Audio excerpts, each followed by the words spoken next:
C'est le moment de Noël. Ça s'en vient, là. C'est proche de chez vous. Le calendrier de l'Avent est sorti, peut-être, qui sait. Mais aujourd'hui, c'est le Noël d'Asmodée. Effectivement, on a été contacté par Asmodée pour passer en revue l'ensemble de leur catalogue de jeux et vous proposer 10 jeux pour votre temps des fêtes, pour vous amuser en famille. Des jeux qui sont beaux, simples, accessibles, mais surtout le fun. Puis, ben écoutez, oui, c'est une vidéo qui est commanditée par Asmodée, mais on se mettra pas non plus à leur envoyer plein de compliments tout le temps. C'est pas notre genre. Nous, on a un esprit journalistique qui ne peut pas être acheté, hein, mes chers amis?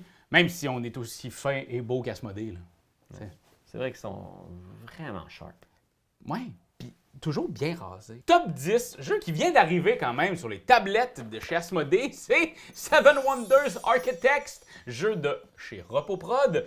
On connaît l'univers de Seven Wonders.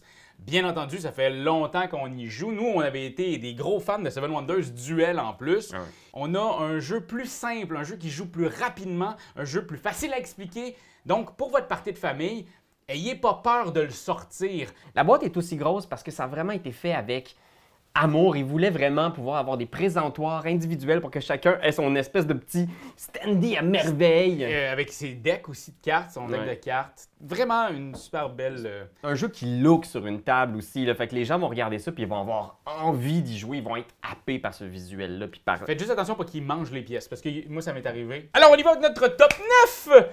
Un jeu de chez Plan B Games qui s'appelle Equinox. Wow! C'est un Rainer Knizia, hein? Alors le grand maître des jeux de société nous arrive avec un nouveau titre qui... c'est un battle royal d'animaux dans la forêt. Donc, en une succession de rounds, ce qui va arriver, c'est qu'on va jouer des cartes sur ces animaux-là pour leur assigner une force. Et à la fin de chaque round, l'animal qui va avoir la valeur la plus faible va être... tué! Éliminé. Moi, je l'imagine un peu qu'il va aller bencher, mais tu peux le voir un peu à la Squid Games aussi. Si tu veux, oui, il se fait arracher la tête. le but, c'est de miser ensuite sur ces animaux-là. Donc, à n'importe quel moment de la partie, tu peux poser une de tes pierres de mise d'enchère sur un des animaux, puis te dire hey, « moi, c'est les ours magiques que je pense qu'ils vont gagner. » Puis la patente qui est cool, c'est qu'en plus de ça, les animaux ont des pouvoirs uniques. Ils en ont toutes! Exact! Puis ça peut vraiment venir changer la game, mélanger tes plans. Puis c'est un jeu qui est très rentre-dedans, là. C'est rough! Mais c'est rough, un Battle Royale dans la forêt. Botanique! Jeu à deux de chez Space Cowboy. C'est dans la gamme des jeux à deux, on en a sorti plusieurs. Et celui-là, c'est un grand rhume de cerveau, là. Parce que c'est un jeu où est-ce que toutes tes décisions vont influencer la prise de décision de l'autre. Fait que tu peux pas faire d'erreur. C'est un jeu où on a devant soi plusieurs tuiles qu'il va falloir agencer pour faire des points. Ce qui est le fun là-dedans, c'est que tu dois réfléchir à ce que tu vas faire pour te faire des points, mais aussi tu dois faire attention pas placer une tuile de façon à créer une opportunité pour ton adversaire. C'est ça qui est le plus jouissif, c'est de voir des combos se déclencher, mais faire comme « Oh non, je te donne des chances à toi! » Puis des fois, que ton adversaire ne prend pas ces chances-là, puis tu fais « Ah, quel plouc! C'est-tu moi ou je me sens so clever? » Jeu d'ambiance coopératif, on avait hâte d'en ravoir un sur notre table de Noël. Ouais. Parce que, ici, encore une fois, Repoprod, il nous avait donné Just One, qui est un jeu que on joue encore à tous les... J'allais dire tous les jours. Faut pas exagérer. Un classique. Un classique qu'on joue souvent, qu'on ressort. Ici, je sens ce même classique-là qui revient. Ouais. J'ai senti ça à ma partie. J'ai expliqué le jeu rapidement autour de la table et c'était d'une limpidité, c'était rapide. Puis c'est pas juste parce que j'explique excessivement bien. Un jeu de mots, justement, où on va donner trouver des mots indices pour relier deux mots ensemble. Et ensuite, les autres vont essayer de deviner quels sont les mots qui sont reliés par le mot indice. Il va falloir qu'ils replacent les cartes de ton trèfle comme tu l'avais au départ, puis c'est pour ça que tu avais indiqué des mots qui unissaient deux mots.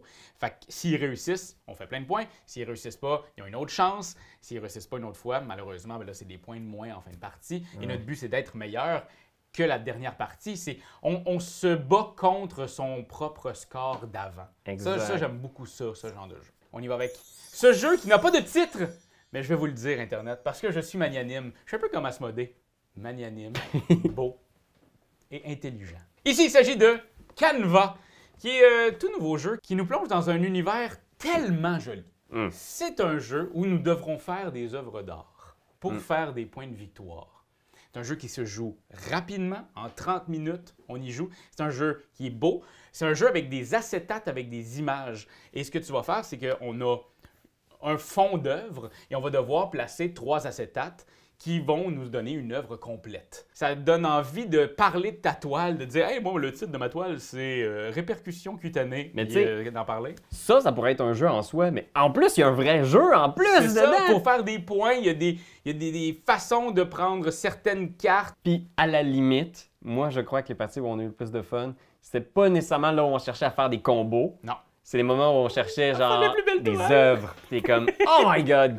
Que c'est beau ça, je veux faire ça, ça, puis ça. » Puis là, tu réalises par accident que tu fais des combos, puis t'es comme genre « Wow! » Match 5! Ah! Match 5, 5e place, jeu de chez Synapse Games, compagnie québécoise. C'est tellement un bon jeu.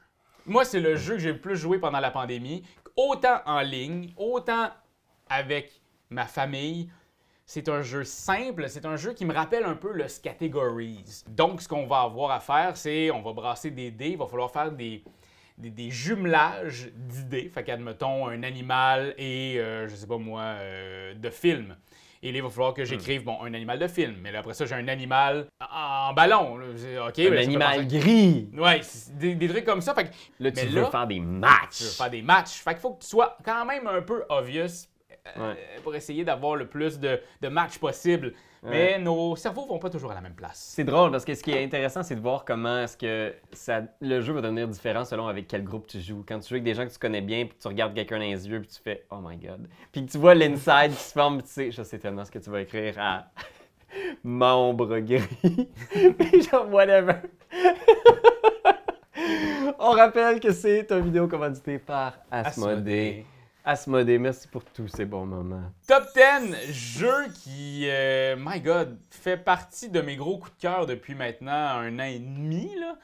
C'est un jeu fort sympathique, c'est un jeu coopératif, donc tout le monde autour de la table, encore une fois. Tu sais, des jeux de party, des jeux pour ton Noël, coopératif, comme ça, personne qui s'engueule, personne qui chicane autour de la table. On vit un beau moment. C'est des cartes d'1 à 10 qu'on va se distribuer autour de la table. On va en avoir chacun une et elle sera secrète. Donc, si j'ai 1 et la question c'est tu t'endors dans un cours.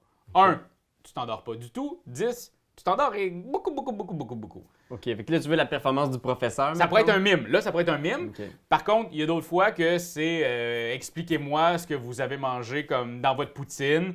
C'est vraiment dégueulasse à c'est extraordinairement bon. C'est tout inventé, là, je vous spoil rien du jeu, pour vrai. Quel objet va être le plus utile dans un incendie, mettons? De Parfait. 1, pas utile, à 10, super utile! Fait que là, moi, je suis comme, moi, j'ai 2 baguettes chinoises.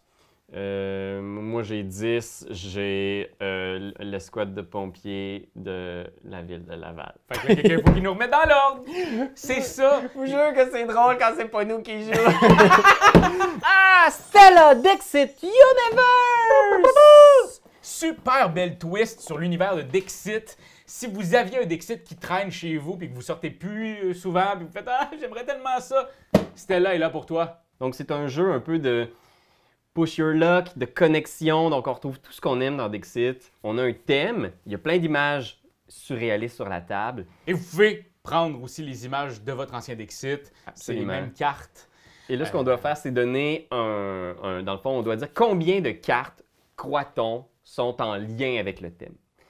Quelles cartes sur la table on croit être en lien, mettons, avec pirate ou océan. Si on réussit à avoir la même carte, bien entendu, on fait des étincelles. Si on est seulement nous deux, on fait une super étincelle. Parce que c'était pas trop vieux, c'était juste correct. Ouais. Mais si personne n'est avec nous, eh bien là, c'est la chute de l'ange qui s'échoue sur la terre et qui, malheureusement, pourra plus faire de points. Fait qu'il faut aussi bien choisir les cartes que tu vas nommer en ordre. Tu pourrais très bien dire, moi, j'en vois 9. Mais sur lesquelles 12. sont les plus évidentes? Commençons par les plus évidentes, parce que sinon, tu feras pas de points. Puis vraiment, c'est un spin vraiment le fun sur Dixit. Trek 12! Yes! Tellement content qu'il soit là. Oui! Puis pour vrai, c'est le fun parce que il y a quelques années, Lumberjack, c'est la maison d'édition qui produit ce jeu-là. Il était plutôt difficile à trouver en Amérique. Ouais. Je veux dire, ça a été quelque chose qu'ils ont construit avec les années. Puis maintenant, ils se sont imposés. Ils ont tellement des bons jeux Lumberjack. Ici, il nous arrive avec un roll and write. Je veux pas dire évolutif, mais à campagne, si tu réussis... Ouais, évolutif, on peut le dire, évolutif. C'est que si tu réussis certains trucs pendant ta partie, tu vas pouvoir ouvrir des enveloppes qui vont t'amener d'autres affaires dans ta game future, peut-être des nouveaux défis à accomplir. Je veux pas trop vous en dire. À votre tour, c'est vous roulez 2 dés et vous inscrivez le résultat dans votre progression de votre montagne. Il y a plein d'espace pour monter. Et vous avez dans votre réserve d'accessoires certaines, opérations mathématiques. Vous voyez à quel point ça peut devenir genre riche, complexe. Puis c'est pas des grosses mathématiques, on s'entend. Ici, on n'est pas... Plus, moins, fois, that's it, là. Fait que, tu sais, je pense que c'est cool pour toute la famille ou les gens qui veulent... qui sont juste... Le pourcentage différentiel aussi. Il y a un pourcentage différentiel. Logarithmique, Oui, puis... c'est ça. Hey, moi, j'ai fait 4-16, j'ai rien compris de la dernière phrase. Fiesta de los En Muertos! plus d'apprendre l'espagnol, tu pourras jouer avec frère, sœur, cousin, mononcle, parent. Un jeu un peu... Le classique des jeux d'ambiance, là, où est-ce qu'on va rigoler parce que les choses vont se déformer. Tu commences avec une personnalité connue qui est morte. Mais là, tu nous l'apprends, là? Il n'y a pas de spoilers ici, c'est ça le jeu. Bon, admettons, moi, je sais pas, j'ai Elvis Presley. Et là, sur ton paravent, tu vas inscrire un mot, un adjectif, une... Suède. Je pensais que c'était pour dire mort. C'est plate. Fait que moi, j'ai Suède, fait que je fais juste te le passer. Et toi, tu vois Suède, tu vas enlever ce qui est écrit là et tu vas remplacer par un mot qui ressemble à Suède. Fait qu'il va y avoir lentement une espèce de chaîne d'associations comme Ça veut dire ça. Norvège. Fait que là, et on passe de Elvis à Norvège. Exact. Norvège, il y a quelqu'un qui va dire, ben, il fait froid glacier. On va avoir une rivière de tous les morts qui nous ont côtoyés autour de cette partie, plus 2 autres. Ah on oui. va devoir les remettre dans l'ordre. Ouf. Et là, comme tout est déformé, ça va être peut-être très dur de trouver le mot qui s'est transformé, qui était associé à Elvis, à Léonard de Vinci, à Hercule. À Shakespeare. Fait que oui, c'est vraiment très drôle, puis c'est vraiment très intelligent, très créatif, parce que oui, on rigole des fois quand ça a complètement viré jeu du téléphone, mais aussi des fois, tu essaies de manœuvrer pour ramener, essayer de comprendre, essayer de garder le mot dans sa bonne traque, dans le bon sens. Et voilà, c'est ce qui met fin au Noël d'Asmodée. Alors j'espère que vous avez été des joueurs et des joueuses très sages cette année, parce que seulement les plus gentils auront la visite de Papa Asmodée lors du soir de Noël. Spoiler, il va y avoir un concours. Et ce concours-là, comme on n'a pas tous les détails présentement, est dans la description de la vidéo. Fait que vous allez avoir tous les détails. Vous pourrez gagner un ou les 10 jeux. Ça va être fou raide. Et ça, c'est grâce à Asmodée. Merci encore Asmodée et surtout, restez cool. C'est toi de trouver l'épisode de jour du Popoche? Sonne la cloche. Sonne la On cloche. parle de jeu, like-nous, commande, suis-nous, ouais! Sonne la cloche. Sonne la cloche. Partage à tes amis. Partage à ta mamie. Oh ouais, Sonne la cloche. Sonne la cloche. Comment ton ouais, fais le mon kiki! Sonne la cloche. Sonne la cloche. Sonne la cloche comme quand Jésus a sonné à la porte pour aller souper chez Zachée.